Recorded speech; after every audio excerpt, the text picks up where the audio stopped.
All right, welcome to the Hot Mess Mountain Mamas, episode 15. And today we are going to be sharing our food journey stories. So the next several episodes, we're going to be talking about our food journey stories and just we'll delve into more details. But today we're just going to cover Jacqi's story today. So, and kind of the pivotal moment that she started recognizing that maybe her food choices need to change. Yes. Because I'm sure that we all have experienced where we're like, I'm just going to drink another cup of coffee, or maybe I just need to drink more water, or maybe I just need a little more sleep, or maybe I should go to the doctor, or dot, dot, dot. Yes. So, So, well, I'm sure a lot of us have come to this moment where we're like, maybe it's our food. yeah. So, Jacqi. Yeah. Well, I think there's were a couple things for me that really triggered my being like, okay, something has to change. Yeah. And so this actually, I would say only in the last year or two have I really started to get like a full handle on exactly all of the things. And that's because I did finally do some food testing. But before that, I was just kind of trial and error, trying to check things out. But I think for me, the one, so one of the things that was like really huge was after my daughter Sadie was born. She had a very stressful labor and delivery. And so because it was really high stress, I think because it was really high stress, my milk really didn't come in because I had planned to breastfeed. It really didn't come in. Like it was very delayed and then it was very little. And she just would get really sick like every time she ate. And so we were like, well, is it something I'm eating that she's responding to? And started to kind of look at what I was eating a little closer. Yeah. And basically they were like, no dairy, no acidic things. And I realized like that was like all I eat. That was your diet? That was my diet. And sugar. And so I was like, oh my gosh. Yeah. So before I really actually started cutting everything out, I was trying to get my head around like what would I actually be able to eat and like what should I eat. And this was going to mean like completely and totally changing my my nose is dripping right now. Can I use this? Yeah. It's not mine. All of a sudden I'm like allergies. I could get you a Sorry. Asking me permission to use. Okay, Hot Mess Mountain Mamas. Pretty much. This is why we wear flannel. Yeah, it's flannel weather. Okay, it wasn't that bad. It wasn't like dripping snot or anything. No, I couldn't I was tell. just like, I feel like I You need just to need like to rub dab my it. nose. You need like the little handkerchief. I need a handkerchief. Oh, I will wash this, people. Come on. Anyway. Hearing the voices Okay.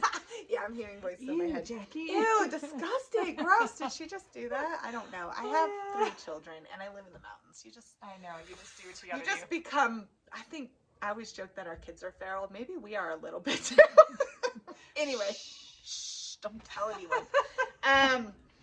Yeah, digression. Sorry. So I was like, what can I actually eat? Well, the real, like, I think I was like really trying to assess whether my eating was really that bad and should I just bottle feed her? Like maybe it's too hard. And I had made a carrot cake that morning, you know, because carrot cake has carrots in it, so it's healthy. Yeah. Especially when it comes from a box, which is what I made it from. And I was like just going through the day and I cut a little square of carrot cake and ate it, and it was really good. But I was like, you know, taking care of baby, and I came back a little later and cut another piece. And Chris was at work all day, and it was just me and Sadie.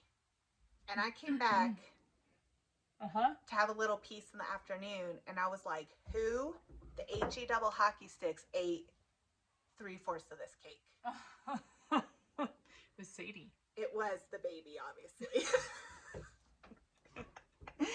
Obviously, it was my 2-week-old. Yeah. So Yep. I was like, oh, this is bad. Like, this is really bad. I ate this entire, like, I've eaten an entire cake almost. Yeah. In a day. Yeah. And I think because my body was running on that sugar fuel. And so, and then it was like, you know, there was stress because new baby, and then new baby who was having health issues. And, but no matter how many excuses I made, I could not, there was nobody else at that house. Nobody else ate that cake. Yeah. Like, I ate almost an entire cake. And I went and I sat on the couch and I was like, I really did, bit by bit, I just cut these little pieces. So I felt like, oh, it's just a little piece of cake. But it like didn't dawn on me until I came back to have one more little piece, one more little bite. And like the cake was almost gone. And I was like, I ate that. Yeah. Like, that's what I ate today. No wonder she is like not doing well. And I sat on the couch and I thought, I can't eat like this. It's not good for me or her. And so I tried really hard to cut out the things they said initially, but because it was really like reconstructing my entire diet, you had a newborn. And I had a newborn. And really no family help. No family help. And she was very like she put colic to shame. She never stopped crying. It was constant. And I was like losing it kind of mentally and emotionally because I had a baby who literally she wouldn't sleep. Every time she ate, she projectile vomited. I was like, I can't, this is not the right time for me to do a giant change in my diet. Yep. And so I did end up switching to formula with her because I needed, like, my mental health was at risk because it was so stressful. She wasn't doing well. And I wanted to breastfeed, but for us at the time, really, so she actually went on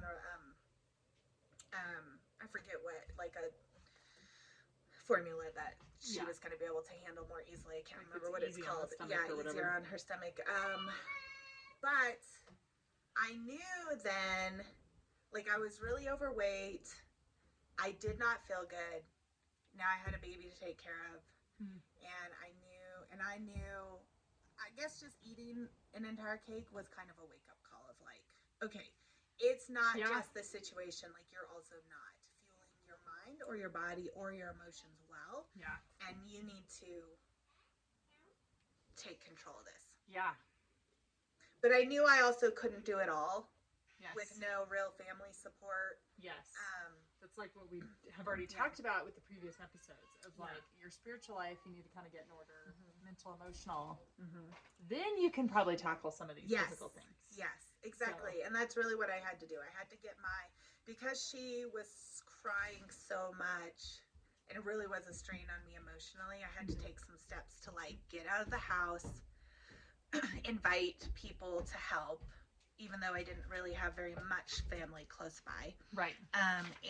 Like Chris's mom and my mom both didn't live close at the time. Like we didn't have grandmas close by. Yeah. His aunt was close by, but she had a pretty full plate. I mean, I think like she probably helped some, but not like she kind of had her own things. Right.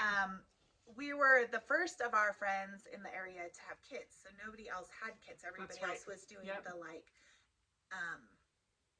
either like single life or just married life.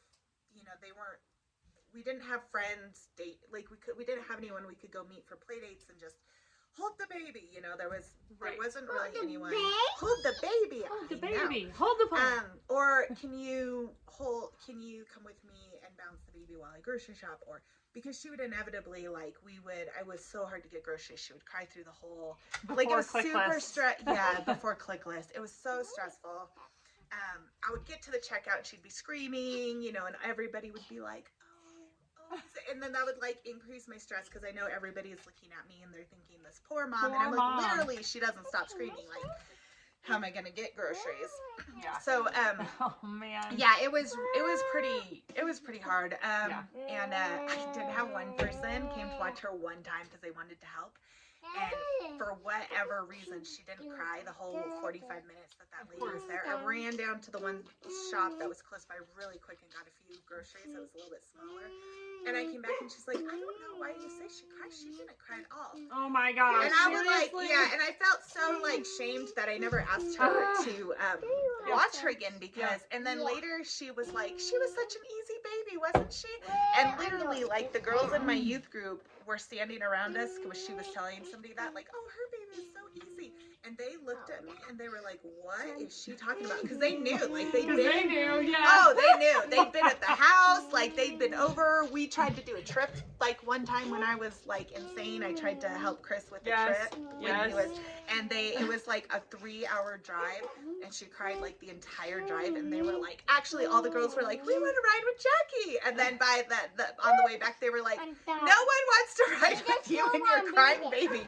Yeah. So, but it was like, yeah, they looked at me like, what? And so I was like, oh, I don't have anyone that I feel like I can really ask for help. And so, but I knew, so that really was like the catalyst, because I knew like I'm not going to be able to take care of this baby who has her own needs if I'm not taking care of my own body and my own mind and my own spirit, because I'm just not going to have it in me to do. And so I did address my emotional health, my mental health. I did ask my husband. This is like part of the communication piece of being like, I need to ask him for specific things so he knows what I need. Like I need to communicate that, and then also just just being really mindful about paying attention to my spiritual health. Yeah. And and my emotional health, and I did go on. So I hadn't been on meds in that postpartum period. I did go on a mild antidepressant, I think, because I was starting to get in my head. I didn't have people really who were stopping by or meeting me for coffee, and then I just had this baby that was really sick. Yeah. And not feeling good. Yep. And all the hormones, of course, that come with. It was like a perfect storm. Yep.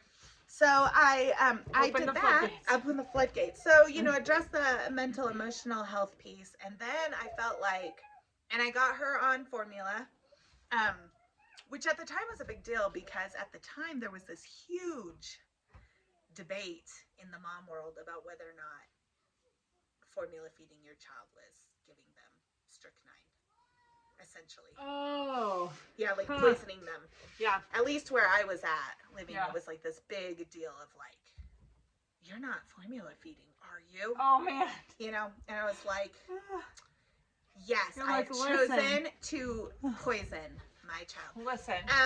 But really, like, there are some things you have to do out of survival to get a grip on like what you're doing. Yep. And so it's like means starting small, and maybe like I would have loved to have been in a state of mind and physical place to have been able to breastfeed her. Yep. But I ended up trying for 6 weeks, and it just was like that was like really hard. And so it just wasn't working out for us at the time. But I did, I was able to kind of address some of my own health and start addressing eating a little better. Like thinking like, what am I eating and where should I, for one, I knew I ate way too much sugar. Yeah. To feel healthy. I started reading a lot more about sugar and just hormones and how that affects your moods and just even your sugar regulations. And I was eating way too much sugar. And so like if I take that out, how am I feeling in my body? Just learning more about that for myself. I mean, there were things that I knew, but I didn't really practice them. Yep. And then isn't that the truth of like across the board? Like but applying it is a whole other story. Yeah, it was like, I know I should eat different.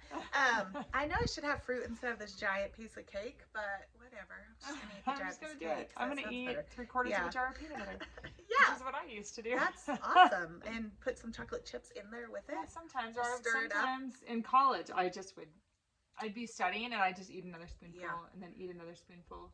I can't blame you for that. I actually ate peanut butter by a spoonful sometimes too. And my husband was like, that is gross. Why would you do that? And I'm like, it's normal. What are you talking about? It's normal. Where we're from. Like, anyway. Well, so. And I really was trying to be cheap. Mm-hmm. And when you're cheap in the United States, it frequently means that it's the lesser quality food. Yep. So I had to decide also where I wanted to shift some of my monies. Yep. To fuel my body and just promote health in my body through the foods I'm eating. Yep. And that meant spending more money, which was hard to decide. Which is still the case, and that was hard to decide to do because it was like, oh, my budget, is this much, and how am I going to eat healthy on that budget? Yep. And we did end up having to spend some more money on food, but I think, to me at the time, it felt like a gamble. Like, what if I don't feel any better? And I've spent this extra money? But ultimately, I think it was the right choice. And then that kind of helped me be able to gain some like all the things together, choosing to focus on my health so that I could be a better mom for my baby. Yep. And not feel like I'm constantly on edge, because I was feeling like I'm on edge. Yeah. Like it's too much. Like life is too much right now. And and so that was like the big turning point for me. I think it's just I knew before, like, oh, I probably should eat better, or there's things I could do, but it wasn't like that was like the catalyst where I was like, no, I actually have to do this. Yeah. And it's about more than just myself too. I need to do this so that I can be a good mom and be a healthy mom. But then, that was 13 years ago, 14 years ago. Yeah. She just turned 14. I have a 14-year-old. But it's been an ebb and flow. Like I've learned things along the way. Yeah. And I would say I probably felt the best I've felt maybe ever the last year. Yeah. Because I've figured things out as I went. And there were some things that I'm like, shoot, I should have did this way sooner. Okay, so what are just like overview, what are some things that you would suggest to people that they should do now and not wait on? Because did you like dabble and like try cutting things out and then put them back in and cut things out? So I say like I'm sugar free, but it's really like processed sugar free. I still eat fruit. Yeah. And I still season things with like dates, bananas, fruit thing, maple syrup or honey. Yeah. I try not to go overboard. And there are periods of time when I'm busy and I just do what's easy, but then I regret it. Yeah. Like I'll be like, I'll just use the sugar. It's easy. I don't have to look up a recipe. I don't have to modify this recipe. I don't have to search for it. But then I always regret it. And so I think like in my head, there were things I knew I should have already been doing and I just wasn't doing them. One was at least cutting back on the sugar and just being aware of my sugar intake. Yeah. I feel like soda. Did you drink a lot of soda? I didn't drink a lot of soda because the bubbles would frequently give me a stomachache. But Me too. Yeah. I hardly ever drink soda because it just messes with and I could never drink like a full can. No, you're fine. That's funny. It's funny the things you learn about each other. I could never drink like a full can, very rarely. But I would drink really sweet coffee. Yep. Juices. Yeah. That have extra sugar in them. Yeah. I'm assuming. Yeah. I don't know. Yeah, because I wasn't watching initially. Right.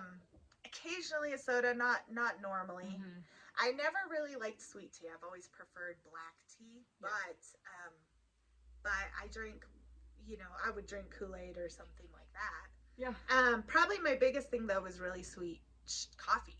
Yeah. Like I would either buy the sweet coffee or I would put a bunch of creamer and stuff in it and sugar. And like when I started to pay attention, I was like, oh dang.